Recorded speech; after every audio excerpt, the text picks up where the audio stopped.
you see the stylish? Welcome to the Young IPA podcast. I'm James. This is Pete. G'day, everyone. It is the 6th of October. This is episode 188. Fun show coming up. Two very, very good interviews that I'm looking forward to. Well, I've already heard them because we did them and they were good, but I'm looking forward to people out there listening to them. So first up, we've got Tim Wilson, obviously friend of the IPA, Tim Wilson MP. His new book is The New Social Contract, which you can buy now at select bookstores and it's widely available online. We're going to be talking to him about the book, what it means in the time of coronavirus, how to talk about free markets and classical liberalism to a new generation, and a lot on home ownership. So, I don't know, it's a really good book. People should go out and buy it. Very good interview as well. So, it's also a good listen. We've also got Senator Claire Chandler from Tasmania. Last week on the show, we talked about her battle against the Tasmanian Anti-Discrimination Commissioner. The complaint has now been dropped, which is good, but there's still a whole lot of free speech issues around what went down. And obviously the chilling effect that if they can go after a senator, there's a lot of regular Tasmanians that might just feel a bit less confident speaking their minds on some controversial issues. So we're going to be talking about all that and a few other free speech stories as well. So two really top class interviews, if I do say so myself, Pete. Yeah, no, really great to speak to a couple of rising stars of the coalition in Tim and Claire. They were really good chats. Give them a listen. The thing I'm looking forward to the most in this episode, James, is what I think is the state of the art, the piece de resistance, the thing that kids will be studying on their English exams many years from now, hopefully. Britain's Excel spreadsheet. What's that, sorry?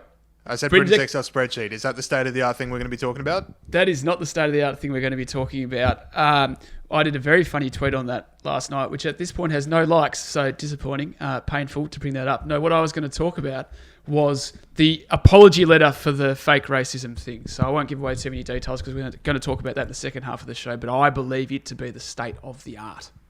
Yeah, it is very good. All right, so, but we do need to start off with the biggest story in the world, possibly this year, and I don't know, it's definitely one of those where you remember where you were moments, but Trump got COVID. So, like, I don't even know what to say about it. It is one of those stories where you just sit there, you get, like, the message, you just go, whoa, and then it's you don't know what comes after that. Like, it's just a big, like, well, we'll see what happens.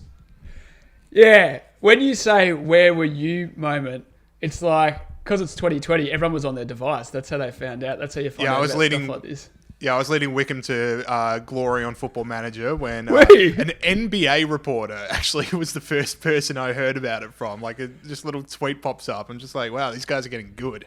I'm going to check the timeline on that because I'm pretty sure that it was during work hours that Trump came out and said he had COVID. So we will check up on that, James. But I was online and my first reaction was, of course he does. It's 2020. Like, of course Trump is going to get COVID. So, yeah, that happened. Just to update people on the actual news of what's happened, he's now out of the hospital and back to the White House as of 9:30 this morning, Australian Eastern Daylight Saving Time. He tweeted, feeling really good. Don't be afraid of COVID. Don't let it dominate your life. I feel better than I did 20 years ago, which is obviously not true. Press Secretary Kayleigh McEnany. How do you say her name? Sorry, James? I think you got it. Really? Okay, well, that's good. Well, anyway, she and two of her deputies have been testing positive, but he reckons he's going to be back to a normal work schedule.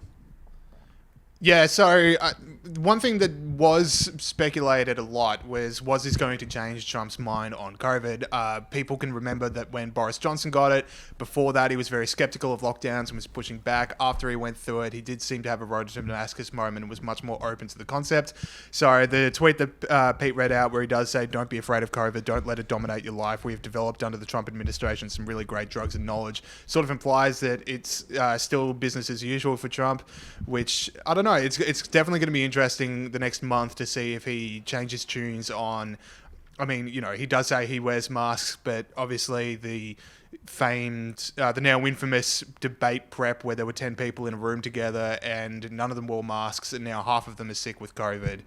Maybe that's the kind of stuff that gets changed, but when he talks about locking down the nation and locking down the economy to keep people safe, I don't know, maybe you'll say, look, I've been through this. I'm in as many at-risk brackets as you can imagine with his weight and age, that if I can get through this, maybe we have developed something that does make death rates so much lower than they were in March and April. I think it definitely confirms his narrative. Assuming he doesn't get worse again, like it can come back, I believe. But at the moment, if he just gets healthier and that's it, this will confirm his narrative that, in a couple of ways. Firstly, that COVID's not that bad. And secondly, his narrative that he's healthy and vital and Joe Biden is old and decrepit and he could old enough to overcome COVID in a few days. I'm pretty sure they pumped him full of steroids and stuff that they wouldn't give you unless you were really, really sick in most circumstances. So if he wasn't president, he would just kind of rest and recuperate and they'd allow him to get better in time or whatever. But they've pumped him full of this stuff. And I think he's probably going to use that as a kind of, to confirm his narrative. I got better in 3 days, ipso facto. I'm right about this stuff. I don't know too much about the inner workings of the Trump medical team, so I can't really comment on what the quote-unquote stuff was that they pumped him full of, as Dr. Gregory has let us all know about. Fortunately, I'm the expert, so I can tell you exactly what's happened. But yeah, sorry, go on. No, I was just going to say, it's all about the narrative and whether or not it changes. And I don't like the long-term effects, whether people would feel a bit weird voting for someone that might, a couple months down have like that long COVID that you hear about. We'll find out in a month, but no one knows anything about how this is playing at now, and anyone that says they do is lying. So I don't know. We just got to sit back and just see what happens and just see what changes with how Trump talks about COVID. That's an interesting point. Boris Johnson, there's rumours that Boris Johnson from kind of, within that he has not been the same since that happened. He still hasn't got the same energy and the same, brain power that he had prior to it. He's still struggling a bit. So that is interesting. That if I think he did say he was as fit as 6 butcher's dogs, which I didn't even know that was a saying. And I still don't quite know what it's getting at, but that's what's on the record. Well, I stand corrected on that. But so that it is interesting seeing it play out like that. What did you make of the reaction? Because Twitter actually said they were going to shut people down for people saying that they hope he dies and stuff, which I was very surprised by. I just thought they wouldn't bother with that. But what did you make of the reaction overall? I thought it was basically what you'd expect it to be. Yeah, I'm kind of like why don't I just bring up my hero of the week now, which was talking about that. So I don't know, surprise, surprise, Twitter was a cesspool when Donald Trump got COVID. So I don't think anyone's blown away by that fact. But, I mean, you saw the ugly people honestly wishing that someone would die of COVID, which, you don't want to spend too much time reflecting on because that's just a sickness. The one, I found interesting is the people that were going, wanting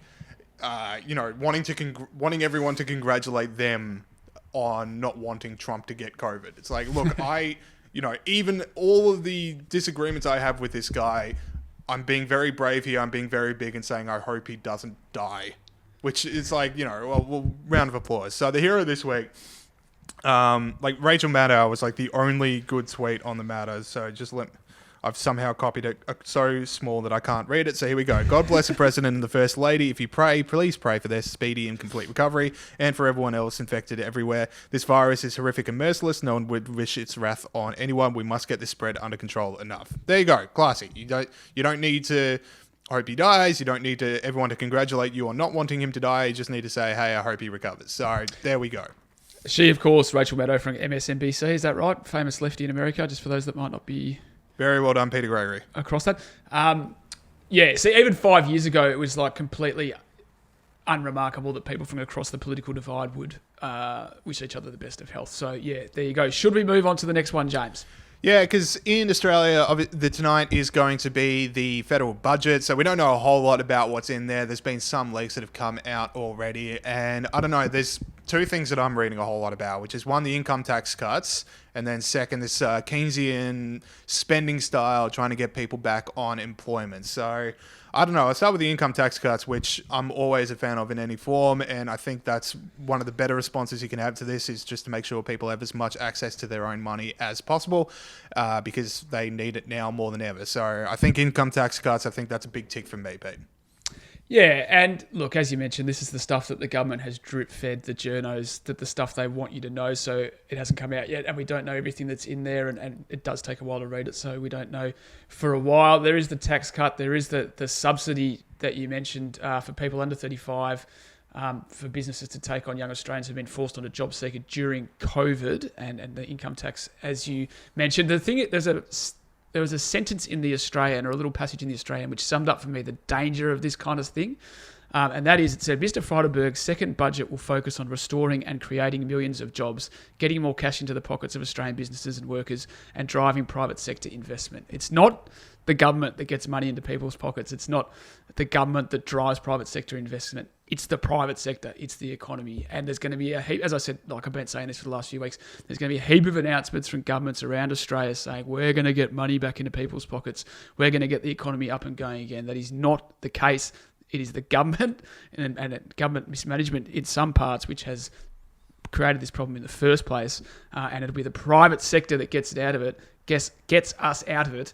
And I get this is the budget, so it's got budget measures, but long term, if we want to make sure we use this as an opportunity to realise our full potential as a nation, we should be cutting regulation, particularly cutting regulation with regards to energy. Stop tying our hands behind our back with regards to energy, making the labour market more flexible, or cutting green tape. All those things will be the things that make us use this, what's happened, as an opportunity to fulfil our potential. But yeah, let's not fall into the narrative that the government is getting stuff back into our hands, because that's not the case. And the problem with these employment programs that get people employed is that if the market isn't there for that particular job, or like the long-term sustainable, it's not like long-term sustainable within a company to have this person on this job that's being subsidized by the government, then eventually when that subsidy goes, that person becomes unemployed. So I don't know, it kind of in a way just kicks a can down the road on the long-term unemployment costs. And it might even be worse if a person's then trained for 2 years or so in a job that is unsustainable, then 2 years later becomes unemployed. As I deal with hay fever, so if anyone's watching and just saw me wipe my nose, don't worry. But He's got it.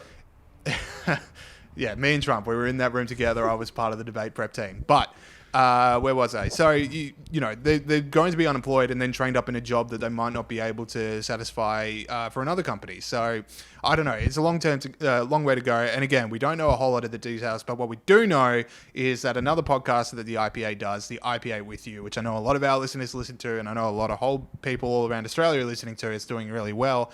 The IPA With You are going to be going live tonight, immediately after Josh Frydenberg's speech, and they're just going to be reacting to the budget, reacting to the measures. They'll obviously have access to a lot more information than we do right now. So it's going to be a really good show. I'm looking forward to watching it. So the IPA With You, listen to it. Exactly right. Get on to that tonight. Now, I'd like to make just one more point about this, James. To take up your point about the cost of this is being pushed down the road. It's for this measure, we're going to get under 35s back into work. That's all well and good, but it's under 35s that are going to be paying back this stuff for the rest of their lives and their children. And it's going to be a $1.1 trillion debt ceiling after this one. It's been rumoured in the budget. So all these measures that people talk about and young people go, oh, that's great, it's helping young people and older people, but young people primarily will be paying that stuff back. All right, James, ABC pay rise. Talk us through it. Last week it was announced ABC staff would vote against a pay freeze, so a move to defer their annual 2% pay rise for 6 months. So this was recommended by the government. Can you please defer your pay rises? A number of most public service organisations agreed to having a pay freeze this year. Services Australia, Centrelink, the Department of Health and the Department of Social Services, who have all been on the front line of the response to the pandemic, have had a pay freeze. Not the people at the ABC, James. What do you think? I think we're all in this together, Pete. I think just, the whole nation, we're getting around each other in this time of crisis, and everyone is on the line together. Yeah. That's exactly right. I think, I am absolutely sick of paying $1 billion for this organisation a year to say how much they hate me. And then stuff like this happens. They would absolutely rightly go nuts. If they, I say to people who think that, the ABC should be publicly funded, imagine if you had to go and pay tax to Rupert Murdoch every year to the tune of $1 billion to put out his media organisation. You'd rightly be go nuts. That's how we feel. That's how we feel about the ABC. We have to pay all this money to keep them going, for them to tell us how terrible we are. And then but the thing, for me, is I wouldn't want to pay it even if it was just an organisation to tell, if they ran wall-to-wall coverage on how good James Bowles is, I still wouldn't want to pay for it. There's no reason that taxpayers should be funding a news agency. So, I feel it's always tempting to go down the line of, well, things would be better if they were just even-handed. I just think the problem itself is rotten to the core. There should not be a nationally funded broadcaster. Yeah, no, I don't believe there should be a national funded broadcaster either. I'm just sort of pointing out, for us, it's literally to save we're paying for them to say how much they hate us anyway. And it's just, and then for them to go, oh, we're not going to accept a pay freeze for 6 months. There's 600,000 people out of work in the private sector. They probably don't even understand that their wages literally come from the private sector, and the lockdowns that they've cheered on has absolutely smashed the private sector. 6,000 people that have a job, it's on their knees. They probably literally don't have the economic understanding to realise that the bill, every cent they're paid comes from the private sector. And at the time when the private sector is absolutely on its knees, they have said, and we're going to have a 2% pay rise and we're not going to put it off for 6 months. I don't understand how you could do that. I just can't believe that. And as you said, we're not all in this together. There's two Australias. Yeah, I think it's a completely tone-deaf move, which is a problematic thing to say, which we're going to get into later in the show. So we'll move to heroes and villains. I've obviously already done my hero this week, but this is a Grunt the Pig Freedom Snout, something, begins with S. Do it, podcast at home along with me. But Pete, your hero this week. Well, my hero is us, James, because we got through the whole first section without mentioning Victoria or Daniel Andrews. So well done, us, and thank you to we nearly got there. You brought him in. The thing about Dan Andrews, James. The thing about Dan Andrews. So, a big round of applause for us, and thank you for all our non-Victorian listeners for sticking with us through all this time. Anyway, my hero this week is really good. It's that polio was eradicated in Africa last week. So Africa was declared free from wild polio by the Africa Regional Certification Commission.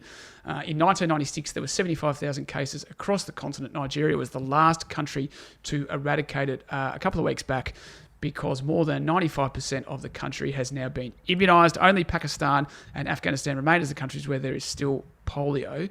Now, one of the reasons why it was difficult for Nigeria why it was the last country to eradicate it in Africa was because there's a lot of war and conflict in Africa.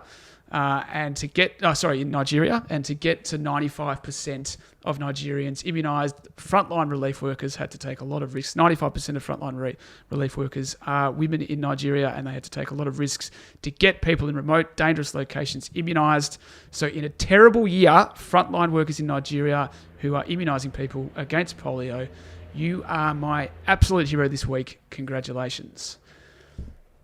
Now, James, before we move on, we were meant to mention that speaking of heroes, James and I last night were on Northern Vibe, a podcast by Matt Maloney. He's located up in Cairns in far north Queensland.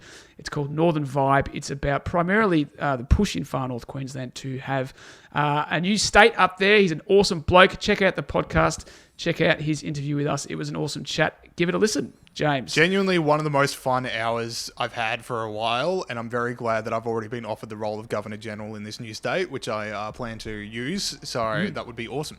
I was offered the role of a minister, which I was very, very pleased about, but we all, as I said last night, James, we all need a bit of Matt Maloney in our lives, so check it out. Northern Vibe, great podcast. All right, let's go over... Northern Vibe, singular.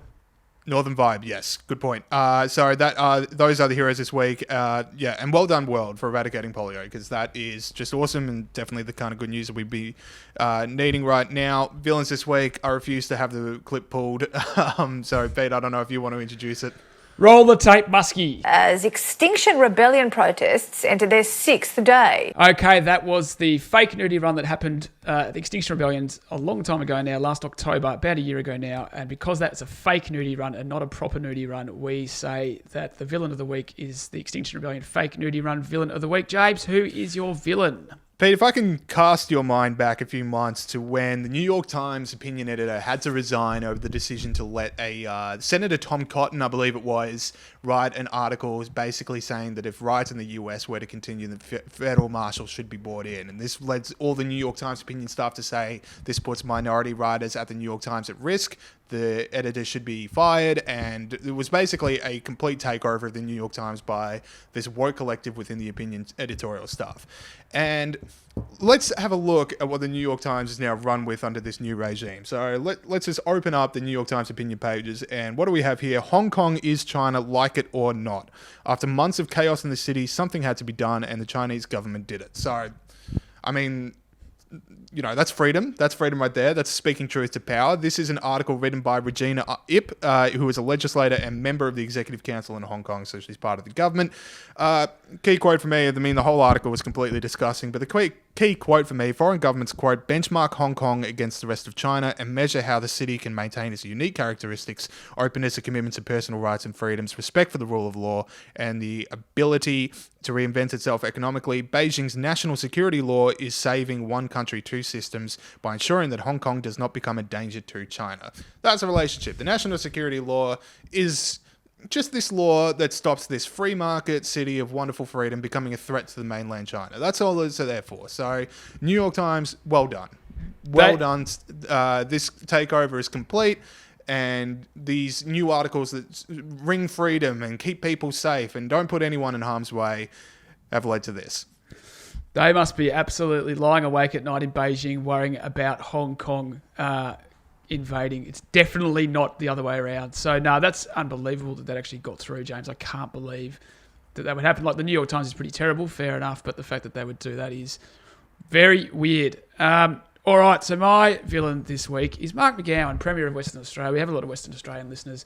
Mark Mcgowan did his best Pol Pot impersonation this week when he was asked why WA borders remain closed. He said the benefit to opening to South Australia or the Northern Territory for WA is not there. All we do is lose jobs. All we would do is lose jobs were we open to those states. They're only saying all this stuff for very self-interested reasons because we have higher incomes and people who are more used to travelling, and therefore we'll have more tourists from Western Australia to go to the east. Now, there's two massive problems with this, James. Firstly, that's not really how it works. You can't just tell people they can't travel because it's good for your economy.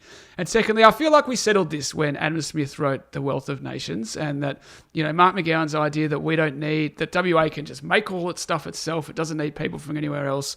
We can make everything we need right here in WA.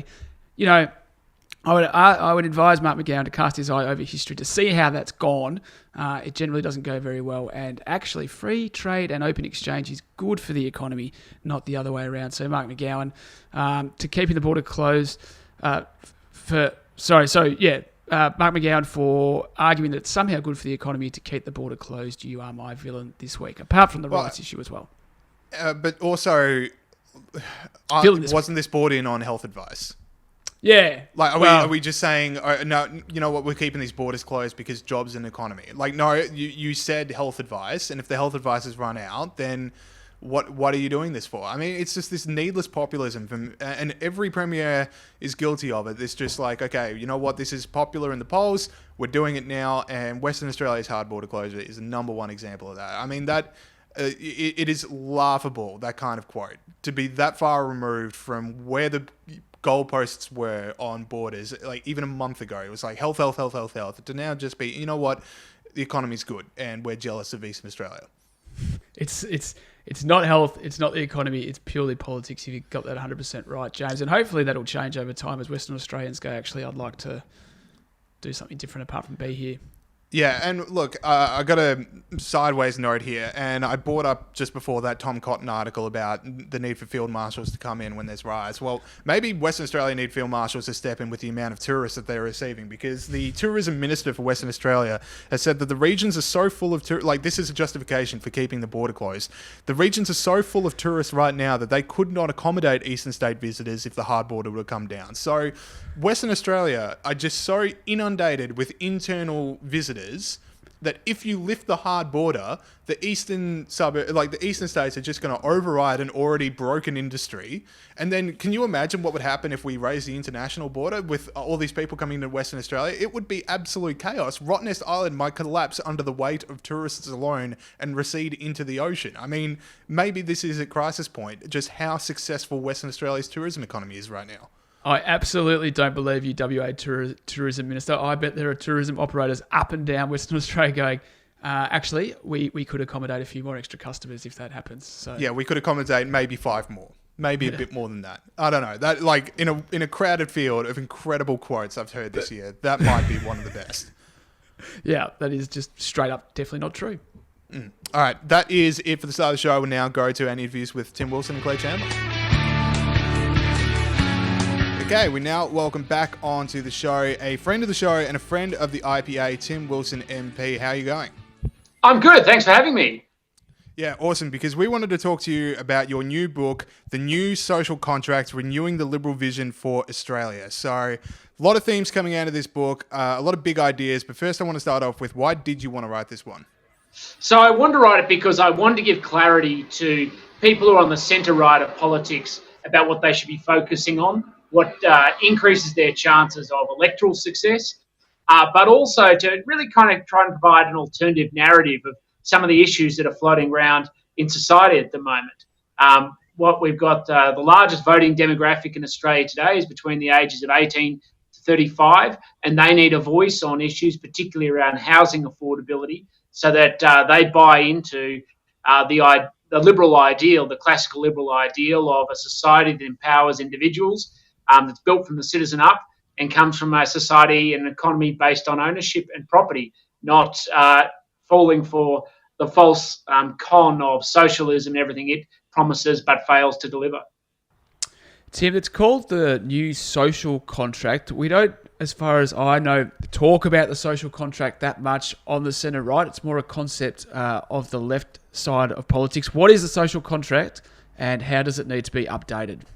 Well, it's actually not a concept of the centre-left or the centre-right. It's one of political theory, which is the idea that people have an expectation about what they get from governance and what binds us all together. And one of the things that's really unique about Australian liberalism has always been an understanding that government has a job to protect our rights and our freedoms and a free society. And so the point of the book is to say, actually, social contract changes over time. David Kemp, Dr. David Kemp, friend of the IPA, has written a 5-part volume on the history of Australian liberalism and made the point that when liberal ideas first came with European settlers, there was a social contract that was expected then around protecting people's rights and freedoms. It's evolved over time, it's adjusted, but it's about basically making sure the structures in society broadly meet the aspirations of its population. And that changes with demography and circumstances. And I guess the point that I want to make in the book is the foundation very much of a liberal social contract is the idea of a society built through individual empowerment, from a society built from the citizen up, and one where people have a sense of ownership, and particularly around home ownership as an investment in the country and the success of the nation. Yeah, I want to talk about home ownership soon, but you brought up young people before, and I think this is why I was so glad to read this book, was because there's so many movements happening around the world because young people in, you talk about the US and the UK and even here in Australia, are starting to feel that they're priced out of the market on everything they want, and they don't feel the same ability for economic mobility that previous generations have felt, and that leads to people like Sanders becoming really influential in the US and people like Corbyn in the UK. Now, ultimately, both weren't made leaders, but do you see a similar movement happening in Australia in, say, the next 15 or 20 years of someone from a very socialist wing of Labor or the Greens becoming that far, becoming so close to becoming a leader? Well, Sanders and Corbyn were a reflection of the backwash of the global financial crisis, where decisions were made by government, Republican and Democrat, where they made decisions around who got the benefits of the consequences of measures after the GFC. And the point I make in the book, the same is also true with Jeremy Corbyn, is that when you have an economic crisis, the impact is unfairly felt by young people. That's resolutely true in the COVID-19 pandemic. And so I think we now have to start the clock. I think there's a very serious risk of not just a health crisis, not just the economic crisis, which is starting to unfold, but then the political crisis about the consequences of who wins and who loses out of that. And I wrote this book before COVID-19 and raised the concern that these things were about a decade away. Now that COVID-19's here, I'd say it's probably about 5 years away. And this is the most disturbing thing. In the UK and the US, they ran to unreconstructed socialists from the Cold War who were baby boomers. So it's got obviously nothing to do with individual identification, young people voting for young people. It's the insane ideas, the lies that they put out there that have become alluring to young people because they don't feel like the current system is working for them. Tim, The housing market makes up a big part of your concern. Now, at the launch of this book, which is on YouTube if people want to check it out, you spoke about how home ownership was central to Menzies' idea of how he saw Australia. Beyond simply being just a good economic move to buy a house, what is the relationship between home ownership and how we see Australia? Well, home ownership is many things. Yes, it has some sort of financial benefit, and that's true in your working life and also in your retirement. But it also has a cultural dimension. It changes your perception about what you see as important. You get an investment or a stake in a status quo, so you then have an interest in conserving the existing society. It's a foundation which you can leverage to build up things like small business. So Sir Robert Menzies talked about how it turned little platoons into little capitalists. But it's also that general sense of security in the world and the basis in which you build confidence. It's also the foundation of people's nationalism. If you have an investment in the nation, you want to conserve it, but you'll also then want to defend the nation and the system that we have in place. So it has so many different benefits. And one of the biggest concerns I have is that younger Australians are being locked out of home ownership for lots of reasons. It's not just the things that people normally talk about. And that's why it's got to be central to public policy, because it's basically whether our society conserves itself. Yeah, because the stat that really gets me about this is that the only age group that has experienced a rise in home ownership in the last 30 years is the over 65s, and even then it's only in the top quintile of income distribution. So the situation is really grim, and I know a lot of people, we've got a lot of young listeners. Obviously, I have a lot of young friends who are just feeling like they're probably never going to own a home. So what policy solutions can we come up with that's going to even that out a bit?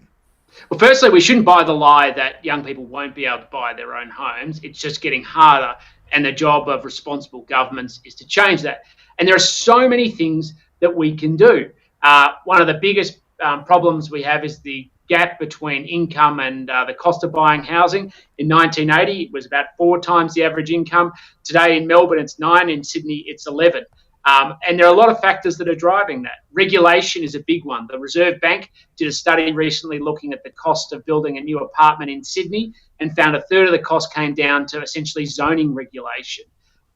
Loose monetary policy, so pumping more money into the economy to keep it afloat. Because we live in a globalised economy, the cost of goods that are traded internationally can't go up to reflect inflation, so it's going into fixed assets that aren't as easily traded, housing. So getting the Reserve Bank to be more prudent. But changing tax is a critical part of it, particularly around stamp duty, because it stops people trading housing. And of course, there's in fact, encourages people to hold on to it even when they don't need it, which only inflates supply. So, and of course, building new housing is a critical part of that conversation as well. So there are so many things we could do to dramatically reduce the cost of new housing, to give young Australians a sense of hope. And of course, the other big one is from the first day you work, you're forced to save for your retirement, often 50 years into the future. Yet the average age people buying, or Australians buying homes, is in their mid-30s. And the compound benefit they get is then over about a period of 50 years of their life if they own their own home. It's absurd that we prioritise superannuation savings ahead of saving to buy your own first home. So reprioritising that will help solve a lot of those problems. That's a great point you make about superannuation there, Tim. We saw heaps of people access their superannuation during the little hiatus we've had over the last few months. Do you reckon this is a way that the Liberal Party can, resonate with younger voters, this idea that we can make it easier for you to buy a house? Is that a way that the Liberal Party can attract some of that support and maybe divert it from the socialist type end of things? Well, I think it is, and that shouldn't be our motivation, but that's a nice side benefit, particularly if you're a Liberal parliamentarian like myself. But it's really just about getting our priorities right. You know, liberalism as a political ideology is anchored in empowering as many Australians to be able to realise out their life and their ambitions for themselves. And so what these sorts of reforms would do would actually make it easier for young people to get ahead, easier for them to get a job, easier to buy a home, easier for them to found a family, and easier ultimately to put themselves in a long-term position of economic, social, and political health. and it's good for the country too. So I think if you speak to young people about the issues that are confronting them and their concerns and address them through good policy, yeah, you're probably going to win votes from them too. You brought up compulsory superannuation before getting in the way of people owning a home. Would you end compulsory superannuation? That's sort of the focus. I think what we should be doing is reprioritising it and saying at the moment you're forced to start saving for your superannuation, your first job, so 18, and then you start saving 1/10 of your salary from that moment on until you retire. Whereas you don't actually get the benefit of that for about 50 years. Whereas the average person starts or buys their own home much younger. So if we make that pathway easier to encourage home ownership, then you'll get the benefit not just in your working life, but in your retirement as well.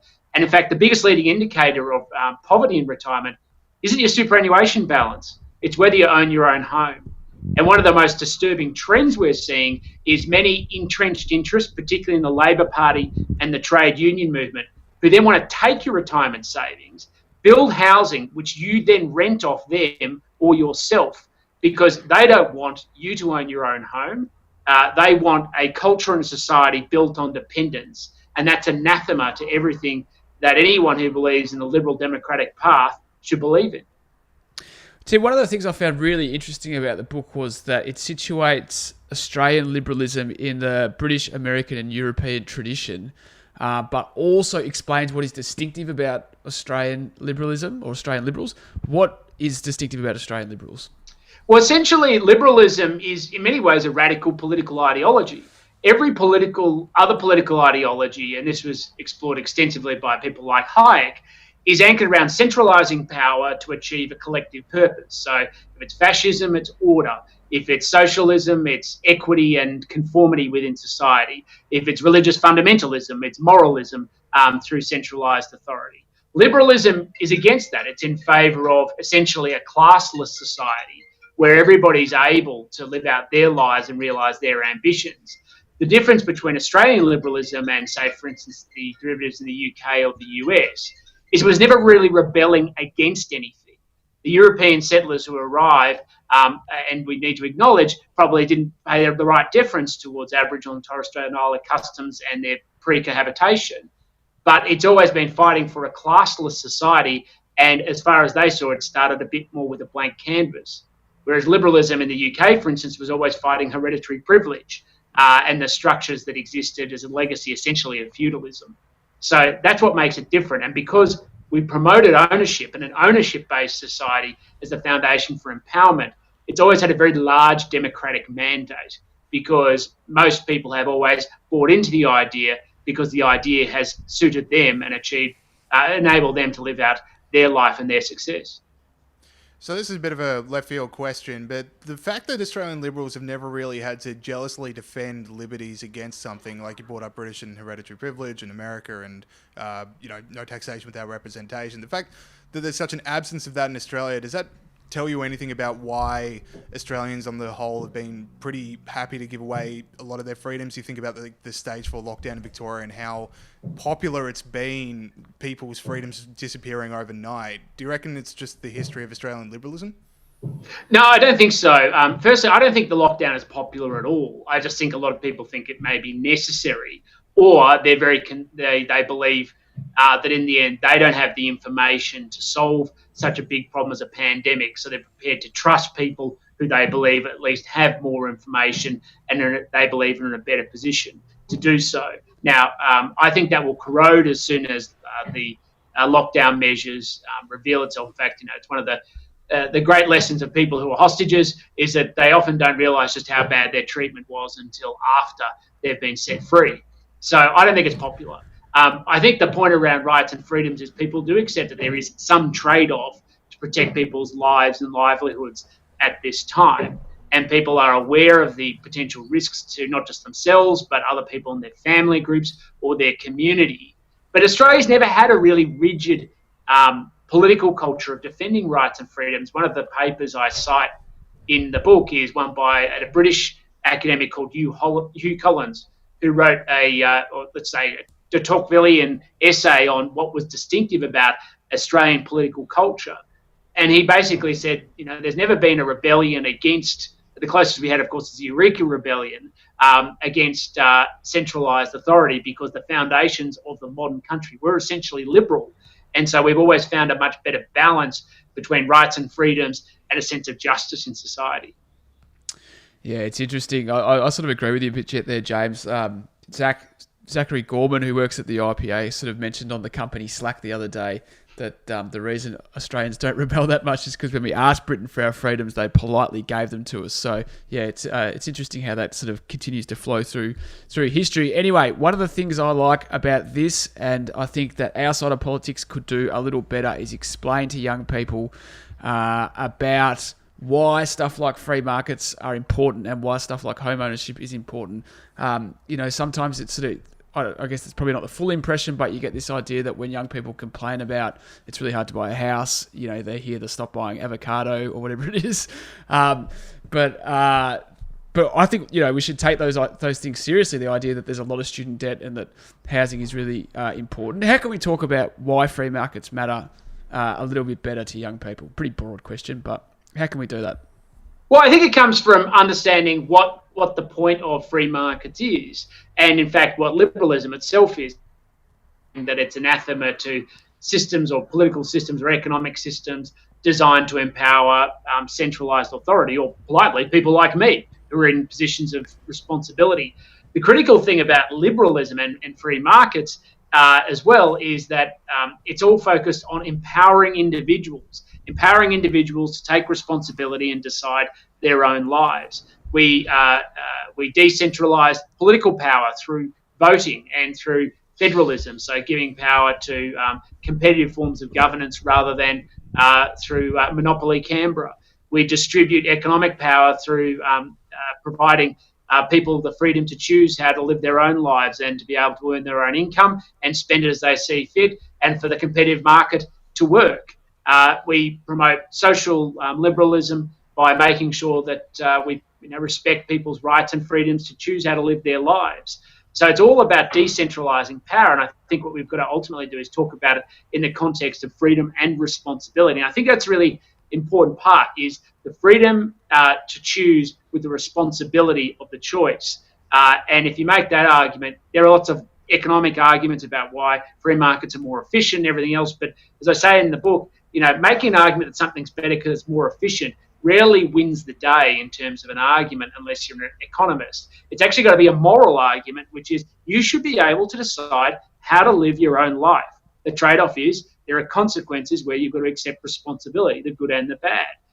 And that's one of the great successes or great opportunities of life. And Jordan Peterson, of course, has spoken extensively about this and found a massive connection with young audiences, because what he's talking about is choice and responsibility. Tim Wilson, the book is The New Social Contract, Renewing the Liberal Vision for Australia. It's available online. If I was allowed to go in a bookstore, I could verify if it's available in bookstores as well. Select. I'm sure it is. Select bookstores. So yeah, New Social Contract. Read it. It is a really good read. Tim, thank you so much for your time. Thanks, guys. Have a great day. Okay, we now welcome on to the show Liberal Senator from Tasmania, Claire Chandler. Claire, how are we going? Pretty well, thanks. How are you guys? Very good. So, Claire, we talked on this show last week about how it looked for a while there that you were going to be brought before Tasmania's Anti-Discrimination Commissioner based off an article and then an email that you had written. So we want to talk about all the themes there. But first off, what was it like finding out about this, and what was the process of receiving them and the dialogue that you had back and forth? Look, to be honest, it didn't feel great to get that phone call from my office 4 weeks ago now, while I was up in Canberra during one of our Senate sittings, and I was just waiting to go into the chamber actually on a division when someone from my office rang me up in Canberra on my mobile and said, "Oh, we've just had a call in the Richmond office from Equal Opportunity Tasmania. They say that you need to give them a call back, and you do, knowing what Equal Opportunity Tasmania is like, you have a think back onto all of the issues that you've been talking about recently." And I was pretty sure I knew exactly what a complaint was going to be about, but gave them a call, and then they sent a letter through outlining the complaint that they had accepted against me. like you say, based on an opinion piece that I wrote in the Mercury newspaper back in July and subsequent email correspondence that I had with a constituent who quite politely contacted me and wanted clarification on my views. I provided that clarification and the complaint just rolled on from there. So not a great feeling when you receive a piece of legal correspondence like that, but at the same time, I thought, well, this is the sort of thing I got into politics to fight for free speech. And so I certainly didn't waste that opportunity. A few hours later, I went into the chamber and under parliamentary privilege outlined exactly what the complaint made against me consisted of. So and the process just rolled from there. Claire, so you mentioned what happened there. There was also, so it was a complaint about an email you'd written to a constituent. Am I right in saying that you were also warned by Equal Opportunity Tasmania to not say anything that was insulting or offensive to the Commissioner herself? Is that correct? That came a couple of weeks later. So, like I said, I gave the speech in the Senate chamber and put out some media releases and did garner a lot of media attention around this complaint. And off the back of that, concerned constituents from right across the country started emailing the Anti-Discrimination Commissioner in Tasmania, basically saying that they didn't think there was any substance in the complaint against me and that it should be dismissed. So I believe it was on the back of those emails that they decided to contact me and, read out that relevant section of the Anti-Discrimination Act in Tasmania at me. And, that there was an element of threat about it, I think, sort of, as much the same way that this entire process was conducted. If the Commissioner can stop you from talking about it, they're going to try to. So that was certainly my experience. It was, please shut up. Please get all of your friends that are supporting you to shut up. We want to be able to conduct this behind closed doors. I mean, at the same time, they asked me to sign a confidentiality agreement in relation to the conciliation I was summoned to, and I refused to sign that as well, which seemingly is the basis upon which the complaint was rejected. Yeah, so that complaint has been dropped, so it is pretty tempting to look at this as a big win, but I kind of feel that the fact that it even got to this point is still very chilling, and we would have listeners down in Tasmania that are looking at this going, there's so many restrictions on what you can and can't say, and you don't know when something's going to be brought up. So you mentioned it's these Tasmanian anti-discrimination laws. Can you give us an idea of what they're about and just how much of a burden it places on free speech? Yeah, so for many years now, we've talked about the Tasmanian Anti-Discrimination Act being one of the most restrictive pieces of legislation when it comes to free speech in this country. And that, in my opinion, is based on a couple of different things. First and foremost, the fact that there is a section in the Act which makes it an offence to insult, offend, humiliate or harass someone based on a set of attributes, which is similar to what we see in the Sex Discrimination Act or the Racial Discrimination Act federally.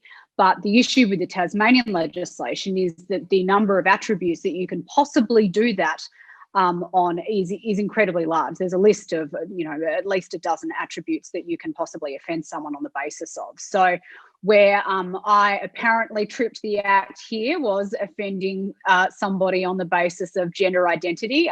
For the reference of your listeners and your viewers, the piece of work that I've been found to have seemingly found to have discriminated against people on is my advocacy for women's sport being for biological women, which has been a massive issue that's been playing out really since I first commenced my term as a senator. So on the basis of saying something as uncontroversial as women's sport should be for biological women and that there are genuine reasons around that, I found myself hauled in front of the Anti-Discrimination Commissioner in respect. But you make a really interesting point. I mean, yes, the complaint has been dropped and I'm certainly happy that it has been dropped, but the issue we now have is that the Commissioner doesn't have to form a view on whether or not what I said was actually discriminatory. I mean, if the process had gone the whole way through to tribunal, I like to think that the many legal arguments that I presented to the Commissioner in correspondence to her would have been aired and that I would have been able to clearly demonstrate that saying something as uncontroversial as women's sport should be for women shouldn't be viewed as discriminatory. But now we will never know, and importantly, Tasmanians will never know, and I'm certainly concerned that they will feel that they can't continue to speak up about this issue for fear of finding themselves in the same position I was. Claire, a comment I found really interesting was from Charlie Burton, who was a spokesman for Equality Tasmania. Now, one of the justifications for these organisations is that they're kind of neutral, arbiters of harm, and they're just trying to prevent people from being harmed and being like the victim of discrimination. Now, he said, we want Senator Chandler to hear what life is really like for Tasmania's trans and gender diverse young people and their families, including the desire to be accepted just like everyone else, and how negative stereotypes and misinformation can cause deep harm. It seems like they've already decided that what you said is misinformation. It's clear that this is not a neutral process that is trying to just be a neutral adjudicator of harm. This is basically the government being proactive in what you can and can't say. This happens all over Australia and all over the West. What do we do about this at a kind of macro level and a long-term level? Like, how do we stop this happening more broadly?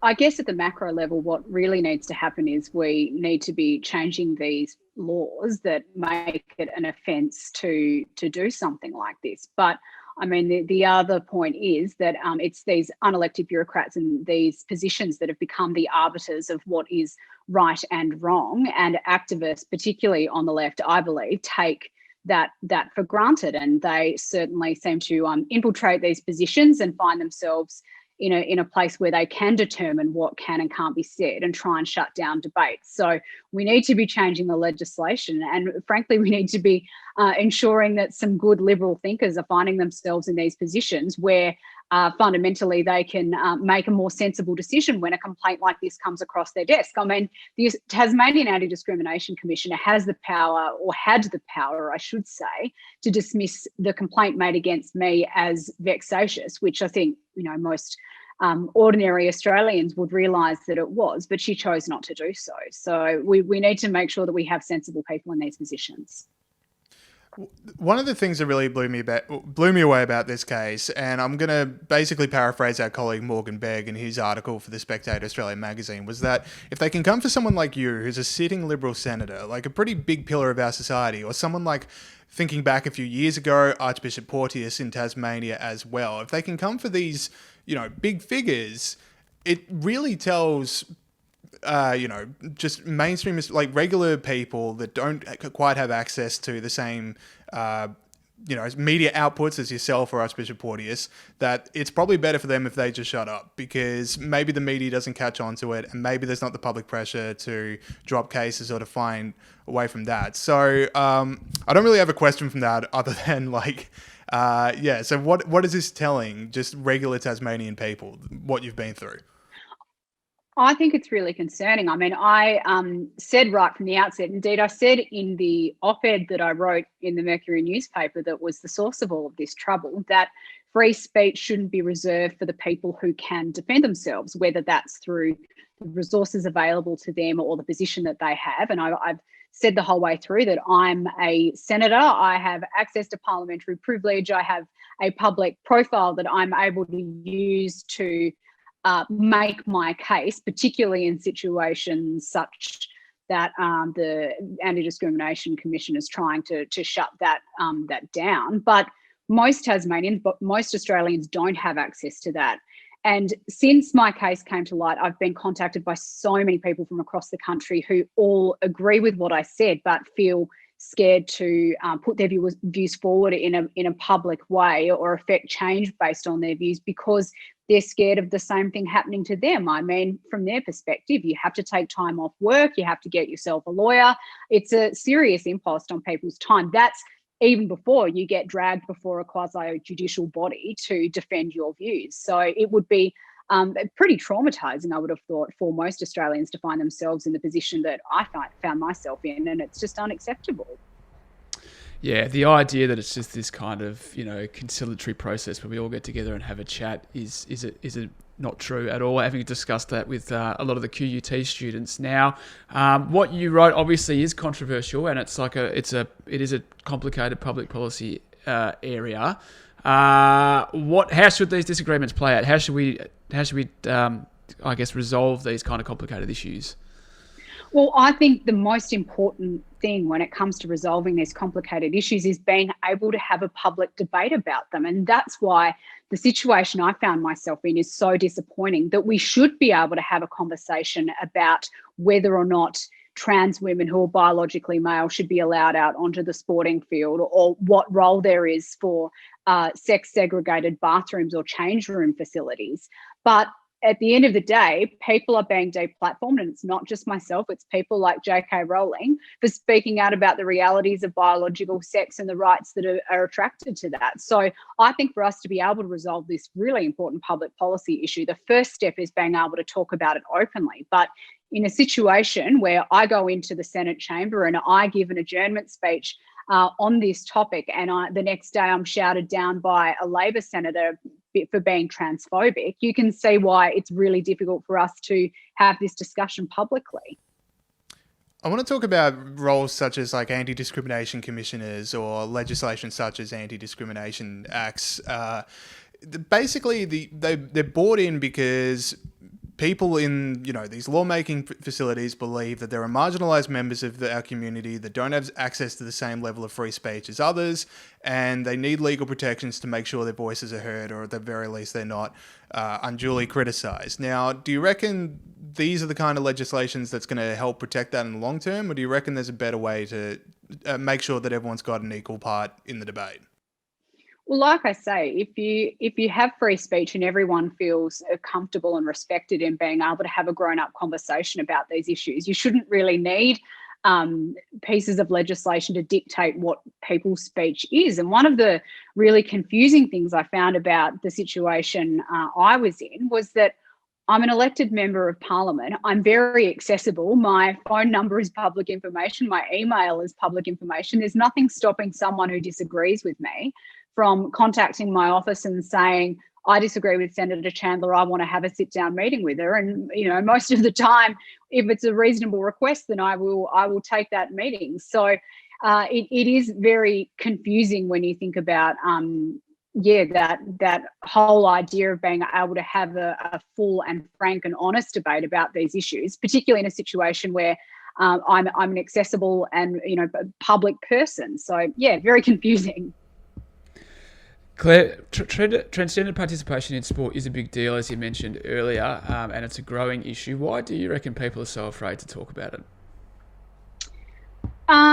Look, honestly, I think it's for fear of finding themselves in the same situation I found myself in, or from being held down by the left on Twitter, or being felt, in your place of work, that the opinion that you are putting forward is unreasonable. I mean, like I say, in a situation where woke activists are being able to shut down debate on this issue, it sort of has this perpetuating effect in that the more you shut down debate, the more one point of view, the perspective that you aren't shutting down becomes so prevalent. And I think that's what we've seen happen here. I mean, look at what happened to J.K. Rowling. She is one of the great authors of a generation. I read her books growing up. All of my friends read her books growing up. We all grew up reading these Harry Potter books and appreciating the world that she created for us. But so many people my age have been the quickest to shut her down just because she said what she said. So, yeah, it is really worrying. I don't reckon everyone appreciated the Harry Potter books, but maybe that's a debate for another time. But anyway, James doesn't like Harry Potter. Bit overrated, but that's a controversial opinion. And we'll have it out on a free discussion. We can have another half-hour interview. I'll bring all of my research into the table, but I'll keep it to free speech just for now. And yours is obviously just one battle that's underway in Australia at the moment. I also want to ask you about what happened to Peter Ridd over at James Cook University. Listeners of this show would definitely know what's happening, but in case maybe you're new to this episode, Peter Ridd was basically silenced by his employers at James Cook University over not being collegiate on the idea of research about the Great Barrier Reef. I just want to get your thoughts on that whole story and what happened. Oh, look, the Peter Ridd case has been an absolute concern for me for some time, and it goes to that other tricky issue that we always see playing out alongside restraints on free speech in this country, and this is the whole idea of academic freedom and its erosion on our university campuses. I've spoken about this in my maiden speech to the Senate. I've spoken about it in media interviews since then. I mean, people would be looking at what has happened to Peter Ridd and I think, feeling concerned that we aren't allowed to have the hard conversations about issues at university campuses, and talking about how the issue of transgender inclusion in sport has become so controversial. I think the erosion of academic freedom does potentially have something to answer for here. I mean, you only have to read the work of Deborah So and her book, The End of Gender, to see the impact that a lack of academic freedom in our research institutes, or obviously in her case, she's talking about what's happening in Canada and the US, has on the broader public debate around these issues. So, I'm certainly concerned about what's happening to Peter Reid, and I'll be interested to see whether this appeal that he's undertaking is successful. But I mean, the coalition government, I believe, is firmly committed to ensuring that we get a better balance with free speech on campuses and encouraging universities to be places of academic inquiry, because it's so important that our kids are going to universities and feeling that they can talk about their ideas and have their ideas challenged, because that's only going to strengthen their opinions and make them better graduates in the long run. Claire, I ask a lot of our guests this question, and you sort of just touched on it there, but obviously we have a bit of an intellectual monoculture across the West in our universities, and this is what drives a lot of this stuff, is because everyone comes out of university with the same worldview and the same assumptions about the world. It's hard from a sort of a classical liberal perspective to kind of fix that, or not fix that, but change that. Do you have any thoughts about how we might be able to do that, get better balance at universities, more just a wider view, so students hearing a wider view of viewpoints? Like I say, I think if you can ensure that universities are places where diversity of thought is valued, then you will have more diverse voices contributing to that broader research spectrum and teaching spectrum.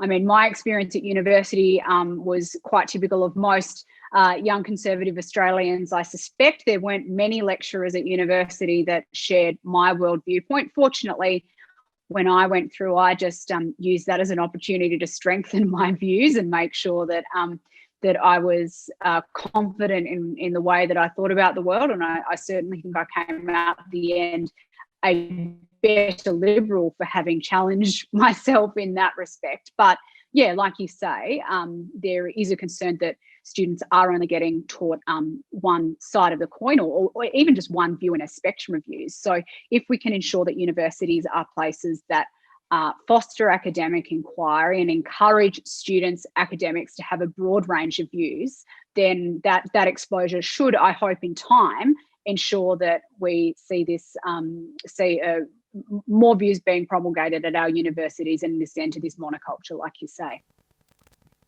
Yeah, that's awesome. I just want, and one final free speech story I want you I want to hear what you think about. So the Generation Liberty team we have here at the IPA were banned from having a table at the Queensland University of Technology's O Week, even though Socialist Alternative were allowed to have one.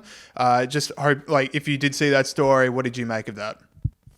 I did see that story at the time, and I thought that was incredibly disappointing. Generation Liberty does some really good work, and talking about why it's important to have a broad range of views on campus. I mean, why wouldn't you, as a university, be wanting to have an organisation such as Generation Liberty on campus to cater for students that might be interested in finding out more about personal liberties and the freedoms that we've fought hard for? So I think that was pretty disappointing, absolutely. Claire Chandler, thank you for your time. Thanks, Claire. Okay, thank you to Tim Wilson and Claire Chandler. Let's run through some stories, Pete. This is the thing that you were looking forward to most in the show, and I don't want to deprive you at all of setting it up and following through with it. So, Pete, talk us through it. Okay, well, yeah, the reason, as you mentioned, I mentioned this at the top, is because this is the piece de resistance of the tortured apology. Now, this guy, his name is Professor Matthew Mayhew of Ohio State University, big football college, I believe, James, American football. Big football college. There you go. He wrote an article called Why America Needs College Football. He wrote stuff in this article which you'd think were pretty sort of straight up ideas. He said he thought it would help us get through these uncharacteristically difficult times of great isolation, division, and uncertainty. He said college football holds a special bipartisan place in the American heart. And he said that community values that underscore higher education and, by extension, America itself are present in college football. So this basic idea that sport brings us together as a community and, and help us have things that connect us, even though we have different ideas about politics. Well, he was forced to write an apology. I think the next day he used the same headline, which was "Why America Needs College Football, Part 2," and then he wrote, "It doesn't. I was wrong, and even worse, I was uninformed, ignorant, and harm-inducing." And what follows is 800 words of the most torturous apology you could possibly imagine. He said, "I'm struggling to find the words to communicate the deep ache for the damage I have done." Didn't seem like it. It was a very long piece. And the highlight to me was... He found enough words. He found more than a few words. He found the words. He goes, "What can I do to unlearn patterns that hurt and harm black communities and other communities of colour?" So obviously he's got a pile on because American football's racist, apparently. And the apology, as I mentioned, is just so torturous. It's got this whole vague, "I will learn, I will do better" thing, but also it's racist and drains people's energy to ask how I can learn. There's these ideas that don't exist, like whiteness and blackness and all the lingo and all the doublespeak. And as I said, this is what people will be studying in a few years' time on their Year 12 English exam when they're talking about this era. Do yourself a favour, find it. James, what do you think?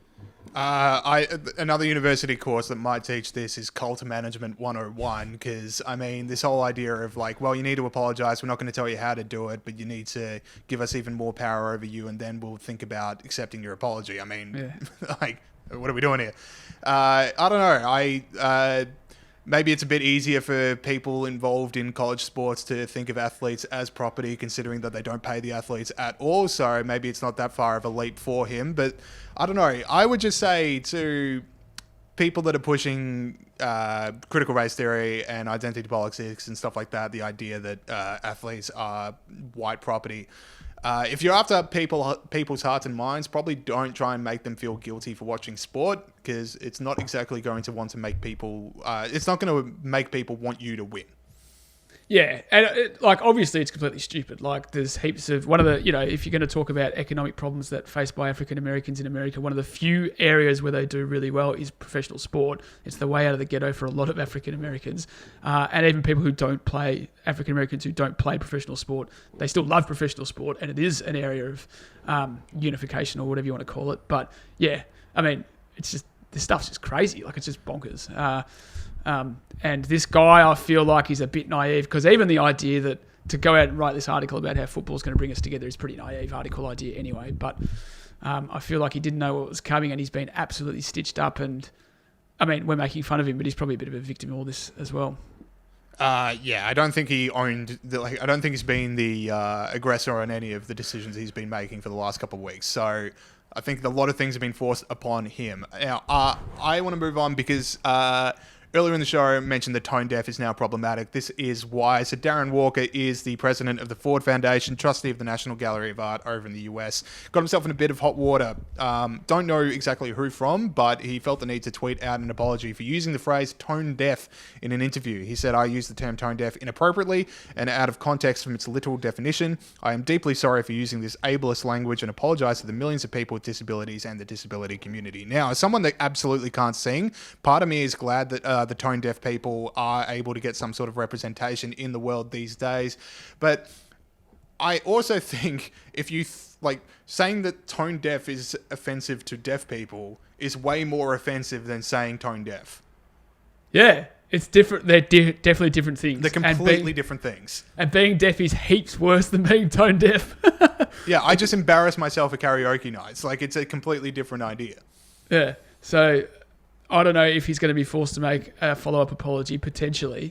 My favourite bit about this one, James, is that this guy was already trying to be a woke legend. The reason he said tone deaf was because he was saying it would be tone deaf to show this guy's, his name's Philip Guston, is an artist. It would be tone deaf for these museums to show his art because it features images of the KKK in it. So to talk about... Wait, didn't he say that my use of the tone deaf wasn't the correct use? That does seem like the correct use of tone deaf. Yeah. He's invented this idea that tone deaf is offensive. Anyway. But yeah, so he's already trying to be... I like the fact he was trying to be a woke legend, and then he got unwoked by being... he was cancelling black art He wanted to talk about Black history by cancelling Black history at the same time. So he was already trying to be a woke legend, and then he got in trouble for this. It strikes me as like, it's odd because, as you said, like this guy's president of the Ford Foundation and trustee of the National Gallery of Art. How many deeply, deeply stupid people occupy positions of power in our society? It's incredible. Like this guy's. Yeah, welcome to the real world, Pete. It's like, hey, like, this the guy's last 100 years just not happened to you. I mean, look, yeah, okay, fine, you're right, but it's just like, oh my god, this guy. How do you get out of bed? How do you tie your shoes in the morning? Who knows? Now, speaking of people that are going to have trouble tying their shoes, you want to talk about South Australia's move to vertical consumption. Well, this is one of those ones where you say we should pack up the joint and give it to the Chinese, because this is completely un-Australian from Stephen Marshall, Premier of South Australia. So from last Friday, pubs and clubs in South Australia had their COVID restrictions reduced, which is great. Stephen Marshall said, and basically part of that included you can drink standing up, because we know that you're going to get COVID if you drink standing up but not sitting down. It's vertical consumption, Pete. That's the phrase. Well, it's not drinking standing up, it's vertical consumption. As Stephen Marshall said, for licensed premises, we will now allow vertical consumption outdoors, which is clearly a naked attempt to give some kind of medical authenticity to these rules they've made up. He's calling drinking standing up vertical consumption. For those licensed premises that have outdoor areas, there can be vertical consumption, whereas previously we've only allowed it seating consumption. It's drinking standing up, mate. If we're going to call standing at the front bar with a frothy vertical consumption, then as I said, pack the joint up. We're done. Vertical consumption. I kind of want to end the show on that, but we've got another story here about schoolies. All right, let's do that. let's have just Pete. Like, this is just Old Testament Pete. I'll sit in the corner and just have some water. Tell the country how to get better. Old Testament Pete, I like that. Okay, well, this one's a bit different, but apparently the cherries are having a massive year. It's been a great winter for cherries. Tom Eastlake, cherry farmer and president of Cherry Growers Association, Cherry Growers Australia, so it's been a bump year for cherries. But someone's got to pick them, because there's not as many backpackers around because we've closed our borders. Now, recruiting agency Coswine, national manager Ed Milne, and Ed doesn't seem like a bad fella. I just think he's a little bit misguided. He said, this is an opportunity for people to still celebrate what is a milestone event. He's talking about finishing year 12. Milestone event, which is the completion of year 12, as he says. It's just a different method of celebration. So what Ed is trying to do, he's trying to get people to pick these bloody cherries, and he's trying to convince year 12 kids that they should go on schoolies to pick cherries. Now, I don't think Ed knows what happens at schoolies. You don't need these kids near your cherry farms, Ed. This is not a good idea. This is not going to end well. You're not going to see many cherries picked. You're going to see a lot of interesting behaviour at campsites. This is not a good idea. Deputy Prime Minister Michael McCormack said, if you know somebody who might be on the coast who might be lounging around with a surfboard, tell them to come to the regions. Tell them to bring their mobile with them. God, they're going to bring their mobile, mate, because it would be a great Instagram moment for them to get up the tree, pick some fruit. Who knows? They might take some friends with them. They might make some new friends. They might meet the love of their life. So this is like your dad just trying to convince you to do this thing you don't want to do with all these promises of how much fun it's going to be, and it's just not a good idea. All I'd say is, like, I know we have a lot of high school listeners, and, a lot of them would be pretty bummed out that schoolies isn't going ahead. So to that, I'd just say, like, this is just me speaking, but schoolies is the most overrated weekend. It's just the most overrated thing in Australian culture. It is not as fun as people make it out to be. You'll be okay. There's many weekends ahead of you that are going to be better than schoolies. I disagree with James. Schoolies is awesome, but there are going to be other things. And probably, like, if I was going to take this seriously, it might not be a bad idea to go make a bit of cash for a few months. On a serious note, but from a jokes perspective, it's just funny that Ed Milne is like, oh yeah, I would have like, if I was him, I would have just pushed the money side of things rather than this was Michael McCormack, but you'll meet the love of your life, because people could see through that. Yeah. I did fruit picking once, but I didn't make enough money, so I left after a few hours. Why would you? Like, you're all over the shop. Do it, don't do it, don't do it, do it. Oh, I think if you do it for hours and hours and hours, you can make money. But I did it for like 3 hours and worked out how much money I was going to make. That is harder. That is more effort than you've put into most things in your life. So I think you gave it a good college try. I might have given it a bit of mayo, actually. That is it for the show this week. Thank you to Tim Wilson and Claire Chandler for those interviews.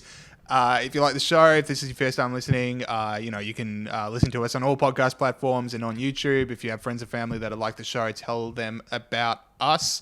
Yes, I got that order right. Yep. If you like the show and you're listening on Apple Podcasts, feel free to leave us a review and a star rating. That would be awesome.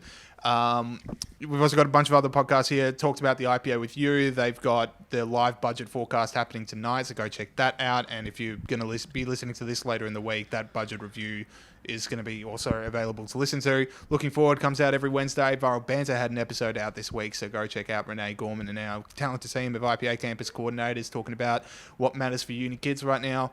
And then all the podcasts we've also got out there in our growing podcast network. So see you guys next week. See ya. Thanks, Saul. Big interview next week. Looking forward to that. Oh, yeah. Yeah.